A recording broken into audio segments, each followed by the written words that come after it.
Ya pemirsa, setelah mengamati perdagangan saham di Bursa Efek Indonesia, kita akan menuju Jakarta Futures Exchange untuk mencermati perdagangan komoditas.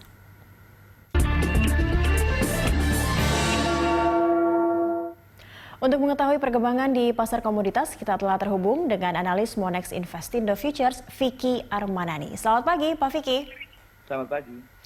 Ya, ini kalau kita lihat virus corona ini memang sudah sangat memberikan dampak yang sangat signifikan. Namun bagi bursa berjangka sendiri, dampak signifikan apa yang paling terasa hingga saat ini?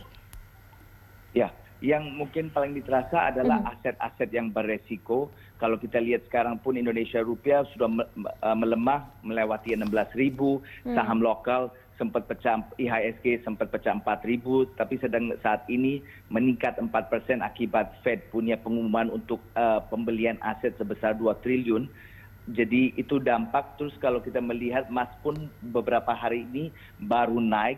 Sempat emas awalnya turun dulu dari 1.500, sempat naik ke 1.700, sempat break low ke 1.430 akibat banyak nasabah kena margin calls, terus harus menjual aset mereka di bank-bank di seluruh dunia gitu. Akibat itu emas turun, tapi sebenarnya emas itu jadi aset yang paling menarik sebagai safe haven. Jadi dan disasar masyarakat begitu sebagai safe haven begitu ya?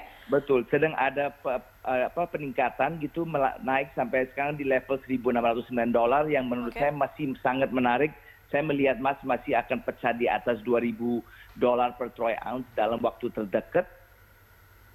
Artinya emas ini pergerakannya masih positif, trennya masih tren positif begitu ya? Betul, masih positif. Mungkin dan beberapa hal yang terjadi di harga emas juga adalah banyak tambang emas di dunia, 3 terbesar di Switzerland, itu mereka berhenti produksi emas batangan gitu. Akibat itu untuk deliver emas, untuk produksi emas jadi lebih sulit, itu akan lebih mendorong harga emas naik ke atas. Cuman keadaan ini karena dengan masalah supply disruption ini, harga emasnya jadi spreadnya jadi lebar pada saat ini. Kalau kita melihat juga dengan emas antam, emas logam mulia juga, itu meningkat drastis untuk 100 gram, sekarang harganya sekitar 87 juta. Itu emas Pak Vicky, tapi bagaimana dengan komoditas lain seperti kopi dan olen, apakah ini juga bisa disasar oleh para pelaku pasar untuk saat ini? Untuk aset yang lain seperti kopi dan olen, menurut saya pada saat ini lebih baik short term trading karena keadaan market itu sangat tidak pasti dan volatile. Akibat itu lebih baik di trading short term aja dengan mungkin trading harian, jangan terlalu jangka panjang pada saat ini. Mungkin yang satu lagi yang jadi menarik adalah minyak WTI. Itu sekarang pada level $24, sempat turun ke $20 gitu. Akibat virus ini, hambatan semua lockdown di India aja sampai 1,2 billion orang itu di rumah, itu mendampak harga minyak karena demand-nya menurun sekarang di level $24. Tapi saya lihat ini sebagai peluang untuk mengakumulasi minyak di harga level sekian. Karena saya masih lihat harga minyak ke level 40 sampai $45. Baik, artinya masih tetap sebaiknya menyasar safe haven di emas dulu untuk kondisi saat ini.